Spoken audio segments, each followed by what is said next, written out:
Good morning बच्चों।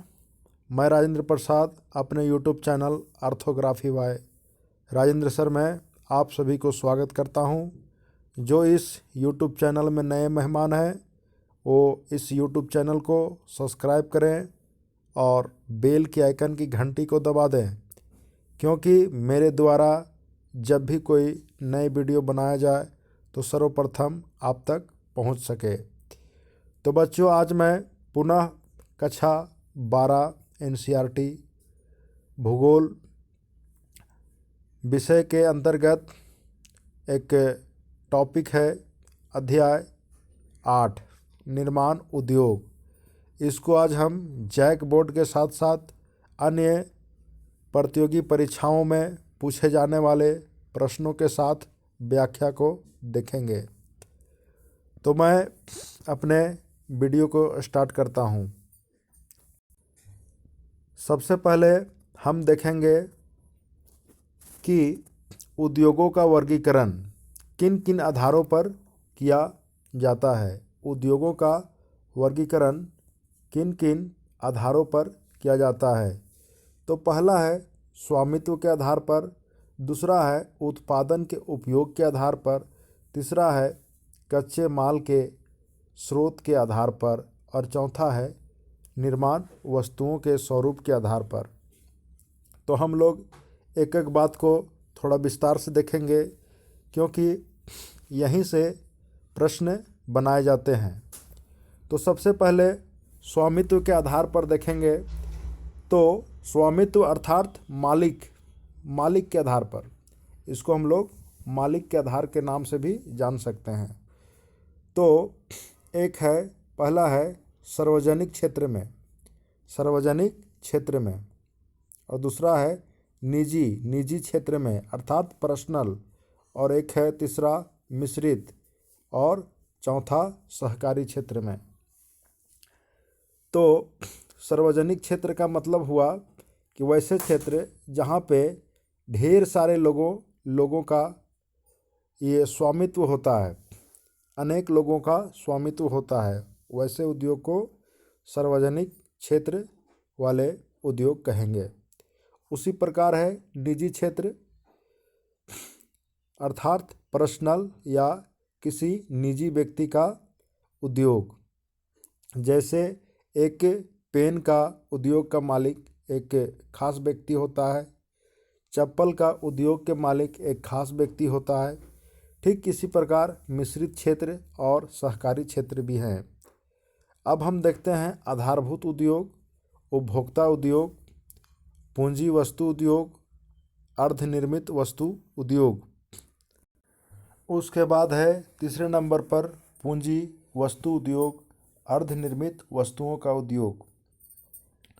उसके बाद है कृषि माल के स्रोत के आधार पर उद्योग। तो पहला है कृषि पर आधारित, दूसरा है खनिज पर आधारित, और तीसरा है वन पर आधारित, चौथा है पशु पर आधारित। इसे हम देखेंगे कि कृषि पर आधारित कौन कौन से उद्योग आते हैं। जैसे सूती वस्त्र उद्योग, जैसे चावल उद्योग, आटा उद्योग, बेसन उद्योग, ये सारे कृषि माल पर आधारित होते हैं। उसी प्रकार खनिज पर आधारित, जैसे अधात्विक खनिज और धात्विक खनिज के आधार पर बहुत सारे उद्योग होते हैं। उसको ये निर्धारण किया गया है, वर्गीकरण किया गया है। वनों पर उद्योग, वन के अंतर्गत क्या क्या आते हैं। कागज उद्योग, दिया सलाई उद्योग, उसके बाद औषधीय उद्योग इत्यादि आते हैं। उसके बाद है चौथा में पशु उद्योग। पुनः पशु उद्योग के अंतर्गत आपका आ जाएगा दूध उत्पादन उद्योग,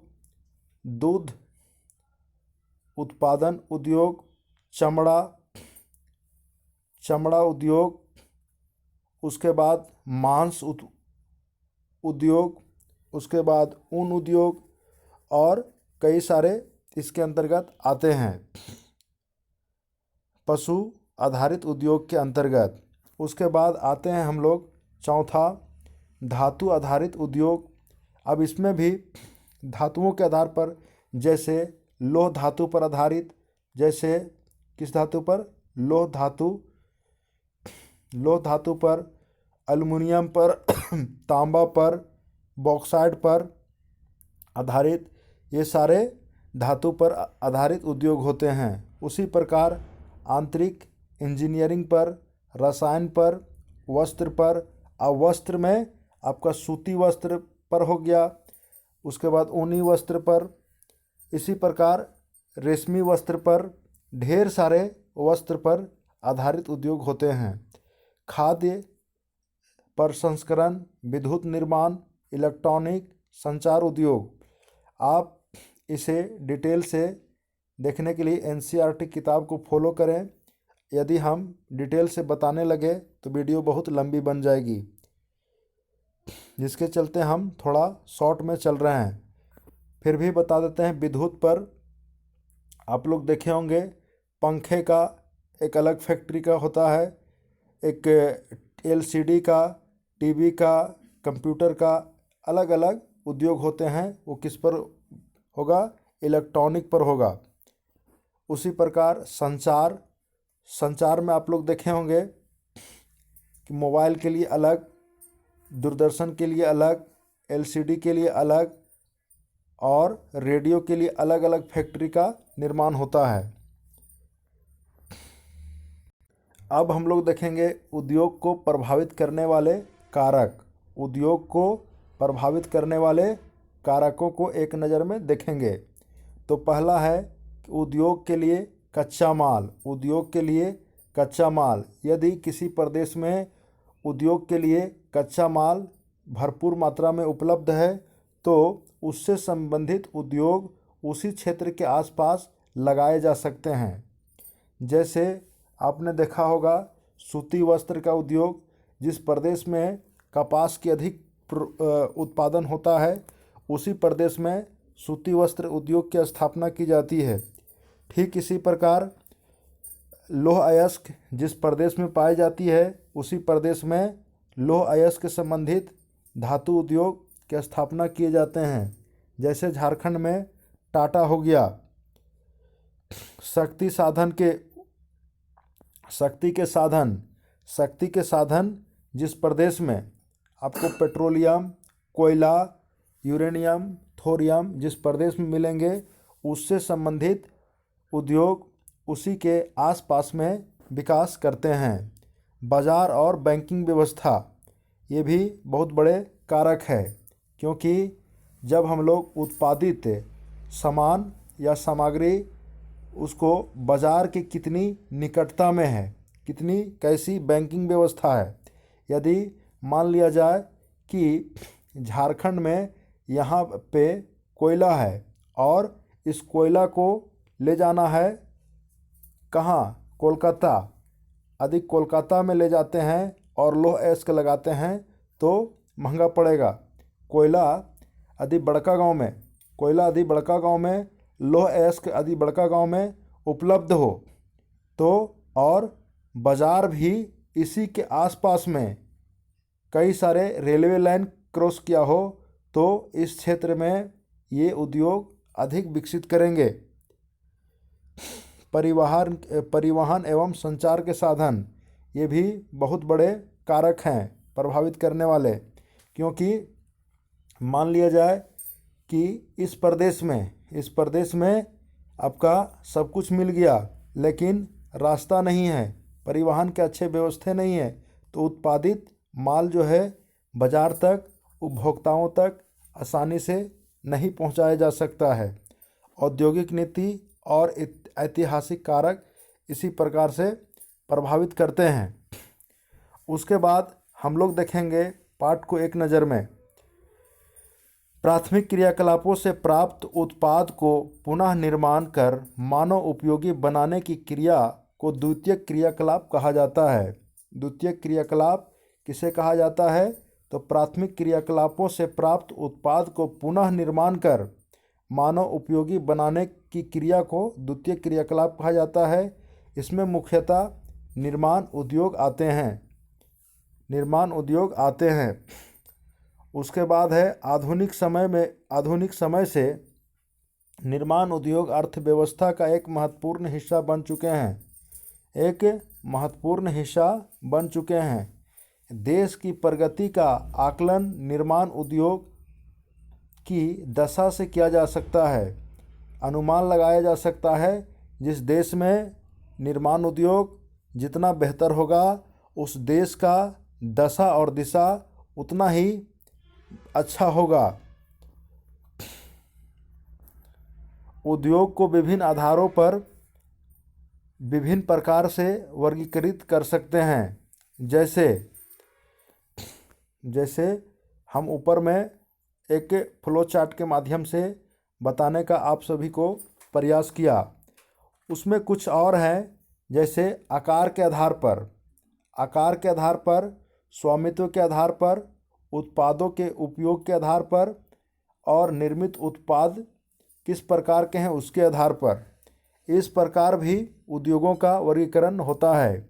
जैसे आकार के आधार पर में बड़े आकार वाले उद्योग, जैसे टाटा में आप लोग देखे होंगे कि बहुत बड़े क्षेत्र में क्या है,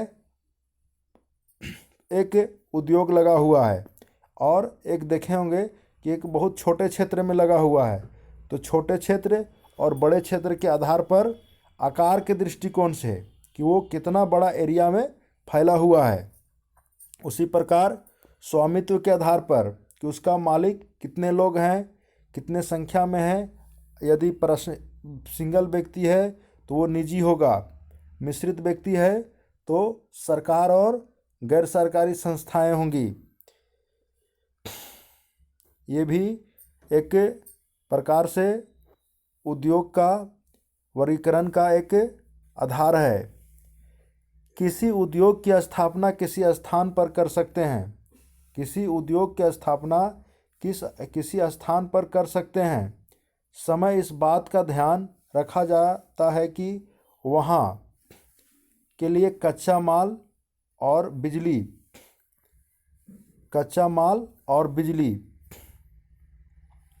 और परिवहन की व्यवस्था, श्रम और बैंकिंग की सुविधा है या नहीं। ये सारे के सारे क्या है, जिस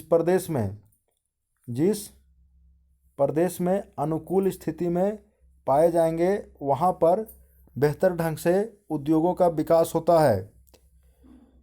जो उद्योग को प्रभावित करने वाले कारक है। लौह एवं इस्पात उद्योग पर अन्य उद्योग निर्भर हैं, इसलिए इसे आधारभूत उद्योग कहा जाता है। आधारभूत उद्योग किसे क्यों कहते हैं? क्योंकि इसमें लौह एवं इस्पात उद्योग पर अन्य छोटे छोटे उद्योग निर्भर होते हैं, और इन्हीं के आसपास में छोटे छोटे उद्योग, जैसे आपने देखा होगा कि मान लिया जाए एक ये लौह इस्पात फैक्ट्री है, तो जब ये लौह अयस्क शैलों से लोहा गलाकर बनाया जाता है, जब लोहा बन जाता है तो उससे संबंधित जैसे हो गया कुदाल हो गया, साइकिल हो गया, मोटर हो गया, अन्य सभी छोटे छोटे उद्योग विकसित करते हैं। इसीलिए कहा जाता है कि लौह एवं इस्पात उद्योग पर अन्य उद्योग निर्भर हैं। तो कोड़ी बनाने वाले, कुदाल बनाने वाले, साइकिल बनाने वाले, गाड़ी बनाने वाले उद्योग हैं, इन्हीं के आसपास विकसित करते हैं, इसलिए इसे आधारभूत उद्योग कहते हैं। भारत में प्राइवेट एवं पब्लिक दोनों सेक्टर में कई लौह इस्पात उद्योग केंद्र हैं। भारत में प्राइवेट और पब्लिक दोनों सेक्टर में कई लौह इस्पात उद्योग हैं। इसी प्रकार हम लोग देखेंगे वस्त्र उद्योग भारत का प्राचीन उद्योग है और पूरे भारत में फैला है। यह संगठित एवं गैर संगठित दोनों क्षेत्रों में है। उसी प्रकार देखेंगे पेट्रोकेमिकल उद्योग एक उभरता हुआ उद्योग है। पेट्रोल परिशोधन एवं अपरिष्कृत पेट्रोल से प्राप्त वस्तुओं से पेट्रोल रसायन उद्योग के लिए कच्चा माल प्राप्त होता है। पेट्रोल रसायन उद्योग से प्लास्टिक और सिंथेटिक वस्त्र एवं विभिन्न रासायनिक उत्पाद बनाए जाते हैं। भारत में चीनी उद्योग एक प्रमुख कृषि आधारित उद्योग है। क्या है? चीनी उद्योग जो है कृषि पर आधारित उद्योग है, जो कहाँ? महाराष्ट्र में अधिक से अधिक फैले हैं और महाराष्ट्र जो है भारत में प्रथम स्थान है।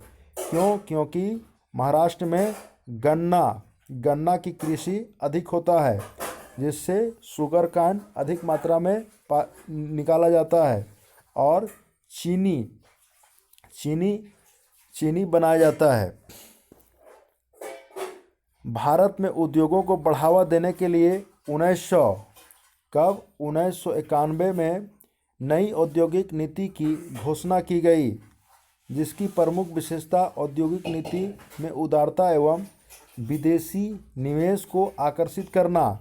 आज बच्चों आप लोग ने देखा होगा कि झारखंड में बहुत सारे ऐसे कंपनी हैं जो विदेशों से आकर स्थापित किए हैं, रूस से आए हुए हैं। आप लोग बोकारो स्टील देखे होंगे, वो उसके साथ साथ में झारखंड में बहुत सारे ऐसे कंपनियां हैं जो इस नीति के तहत क्या करते हैं, अपना विदेशी कंपनी भारत में निवेश करते हैं और प्रोडक्शन करते हैं, जो कि क्या है, उद्योगों को प्रभावित करने वाले कारकों में से एक है। उद्योगों के समूहन एवं निवेशित पूंजी के आधार पर भारत में 8 मुख्य औद्योगिक प्रदेश कितने हैं? 8 मुख्य औद्योगिक प्रदेश और 13 लघु प्रदेश और छोटा ये 15 औद्योगिक जिले हैं। पूछा जाएगा कि भारत को यदि बड़े स्तर पर बड़े भागों में पूछा जाएगा कि भारत को बड़े उद्योग प्रदेश में बांटा गया है, उसकी संख्या कितनी है? तो वो 8 होगा। यदि छोटे में पूछा जाए तो 13 होगा और जिलों में पूछा जाए तो 15 जिला में बांटा गया है। अब हम आते हैं अति लघु उत्तरीय प्रश्न की ओर। पेट्रोकेमिकल उद्योग किसे कहते हैं? भूगर्भ से निकाले खनिज तेल के परिशोधन के फलस्वरूप कई प्रकार के उत्पादन प्राप्त होते हैं। उसी को कच्चे माल के रूप में प्रयोग करके कई प्रकार की वस्तुएं बनाए जाते हैं। इसे ही पेट्रोकेमिकल उद्योग कहते हैं। जैसे कि भूगर्भ, क्या है? भूगर्भ से खनिज तेल, जैविक अवशेषों से जो दब के बनते हैं उसे खनिज तेल कहते हैं, जो खनन क्रिया के बाद निकाला जाता है। और उसी तेल के माध्यम से, खनिज पेट्रोलियम पदार्थ के माध्यम से बहुत सारे क्या उत्पादन बनाए जाते हैं, जिसे हम लोग क्या कहेंगे? पेट्रोकेमिकल उद्योग कहते हैं। जैसे कि क्या क्या बनाए जाते हैं बच्चों? प्लास्टिक बनाए जाते हैं, सिंथेटिक वस्त्र बनाए जाते हैं, उर्वरक बनाए जाते हैं, पेट्रोकेमिकल और एक सौंदर्य प्रसाधन के केंद्र ये पदार्थ बनाए जाते हैं। और ये उदाहरण के लिए बताया गया है। ये सारे के सारे पेट्रोकेमिकल से बनाए जाते हैं। ज्ञान आधारित उद्योग से क्या तात्पर्य है? ज्ञान आधारित उद्योग से क्या तात्पर्य है? तो अति उच्च शिक्षा प्राप्त व्यक्ति वैज्ञानिक, इंजीनियर आदि उत्पादन कार्य में विशिष्ट ज्ञान का उपयोग करते हैं, तो इसे ज्ञान आधारित उद्योग कहते हैं। ये 2013 में पूछा गया है। टाटा लोहा और इस्पात कंपनी को जल प्रदान करने वाली 2 नदियों के नाम बताइए। तो वो स्वर्णरेखा और खरकाई नदी है, जो झारखंड में बहने वाली है। और यही दो नदियों के जल से जो टाटा जो जमशेदपुर में लौह इस्पात कंपनी है, यही दो नदियों से जल लेकर के अपना कंपनी में उपयोग करते हैं। विजयनगर इस्पात संयंत्र कहाँ स्थित है? तो ये कर्नाटक में है और होसपेट एक स्थान है, विशेष क्षेत्र है, उसका नाम है और कर्नाटक में है। वैश्वीकरण से क्या तात्पर्य है? देश की अर्थव्यवस्था को विश्व की अर्थव्यवस्था के साथ एकीकृत करना। देश की अर्थव्यवस्था को विश्व के अर्थव्यवस्था के साथ एकीकरण करना। इस प्रक्रिया में वस्तुएं, सेवाएं, क्या क्या वस्तुएं, सेवाएं, श्रम, पूंजी एवं संसाधन एक राष्ट्र से दूसरे राष्ट्र में स्वतंत्र रूप में गमन करती है। क्या करती है? गमन करती है, अर्थात वहाँ जाती है। जैसे मान लिया जाए एक ये विश्व है, इसमें बहुत सारे कंट्री है, इसमें क्या है, बहुत सारे कंट्री है। तो यहाँ पे भारत से क्या हो रहा है कि ये बहुत सारे कंट्रियों के बीच में उत्पादन जा रहा है और एक राष्ट्र से दूसरे राष्ट्र में गमन कर रहा है। तो उसे क्या कहेंगे? वैश्वीकरण कहेंगे। औद्योगिक प्रदेश किन्हें कहते हैं? औद्योगिक प्रदेश किन्हें कहते हैं? तो किसी निर्धारित क्षेत्र में उद्योग का संकेंद्रण होना। क्या? संकेंद्रण होना, श्रमिकों का अधिक होना, औद्योगिक कार्य में ऊर्जा की खपत अधिक होना, उत्पाद का मूल्य अधिक होना और किसी प्रदेश को औद्योगिक प्रदेश की दर्जा देते हैं। तो ये सारे बात जो दिखलाया गया है, क्या क्या? उद्योगों का संकेंद्रण होना, श्रमिकों का अधिक होना, औद्योगिक कार्य होना, ऊर्जा की खपत अधिक होना और उत्पादन मूल्य अधिक होना किसी प्रदेश को औद्योगिक प्रदेश कहलाने के लिए दर्जा देती है। तो ये सारे बात जिस प्रदेश में अधिक होगा उस प्रदेश को हम लोग औद्योगिक प्रदेश की संज्ञा दे सकते हैं। देखिए, पूछ ही दिया कि रूस के सहयोग से बने भारतीय लौह इस्पात उद्योग का नाम लिखिए। तो ये है भिलाई इस्पात संयंत्र, जो बोकारो इस्पात संयंत्र के नाम से भी जाना जाता है। उत्तर प्रदेश में स्थित सूती वस्त्र उद्योग का सबसे महत्वपूर्ण केंद्र कौन सा है? कानपुर होगा। ऑब्जेक्टिव क्वेश्चन में पूछा जा सकता है। कानपुर पूछ देगा कि कानपुर किस उद्योग के लिए फेमस है या विख्यात है? तो वो होगा सूती वस्त्र के लिए। गुड़गांव, दिल्ली, मेरठ औद्योगिक प्रदेश में किस तरह के उद्योग का विकास हुआ है? तो इन क्षेत्रों में जैसे वस्त्र उद्योग, हौजरी, मशीन, चमड़ा, सॉफ्टवेयर उद्योग विकास हुआ है। राउरकेला तथा दुर्गापुर इस्पात संयंत्र की स्थापना किन देशों के सहयोग से हुआ है? तो राउरकेला में जर्मनी और दुर्गापुर में यूनाइटेड किंगडम के सहयोग से स्थापना हुआ है। पेट्रो रसायन सेक्टर के अंतर्गत कार्य करने वाली किन्हीं दो संस्थाओं के नाम बताइए। तो इसमें मुख्य रूप से पहला है भारतीय पेट्रो रासायनिक कॉरपोरेशन लिमिटेड और दूसरा है पेट्रोफिल्स कोऑपरेटिव लिमिटेड। अब आते हैं हम लोग लघु उत्तरीय प्रश्न। नई औद्योगिक नीति की घोषणा कब की गई? इस नीति के 4 मुख्य उद्देश्यों का वर्णन करें। तो ये 1991 में की गई थी और इसका 4 मुख्य उद्देश्य क्या है? अब तक प्राप्त किए गए लाभ को बढ़ाना, पुरानी औद्योगिक नीति की कमियों को दूर करना, उत्पादकता और लाभकारी रोजगार में स्वपोषित में वृद्धि करना और अंतर्राष्ट्रीय प्रतियोगिता प्राप्त करना। ये अंतर्राष्ट्रीय औद्योगिक नीति की मुख्य उद्देश्य है। लोहा इस्पात उद्योग किसी देश की औद्योगिक विकास का आधार है। ऐसा क्यों? क्योंकि इन लौह इस्पात उद्योग के चारों ओर छोटे छोटे लोहा से बनने वाले उद्योग की स्थापना होते हैं और उनसे प्रोडक्शन होता है। जैसे आप लोग यहाँ देख सकते हैं, परिवहन किसका, मशीन, आधुनिक मशीन, परिवहन, अंतरों के आधार, इसलिए इन्हें उद्योगों की कुंजी कहा जाता है। यदि लौह इस्पात उद्योग नहीं होगा तो ये छोटे छोटे उद्योग जो हैं नहीं होंगे या मर जाएंगे। जैसे कि लोग बोलते हैं कि ऊंचे क्षेत्र में, बोलते ही नहीं ये होता भी है, ऊंचे क्षेत्र में जल है तो नीचे वाले भूमि में स्वतः क्या चले जाते हैं, ट्रांसफ़र हो जाते हैं। जैसे हम लोगों के घरों में माता पिता के पास यदि अधिक पैसे हैं तो बच्चों के पास अपने आप आ जाता है। तो यदि किसी प्रदेश में लौह इस्पात उद्योग बड़े पैमाने पर होगा तो उसके उसके चारों ओर छोटे छोटे उद्योग का जन्म होगा और विकास हो जाएगा। इसीलिए इसे आधारभूत उद्योग के नाम से भी जाना जाता है।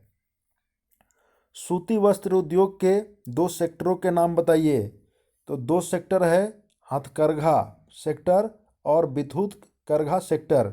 अर्थात हाथ से बनाने वाले, पहले क्या होते थे कि हाथ से सूती वस्त्र के बनाए जाते थे, लेकिन धीरे धीरे परिवर्तित हो गए और विद्युत से उत्पादन किया जाने लगा।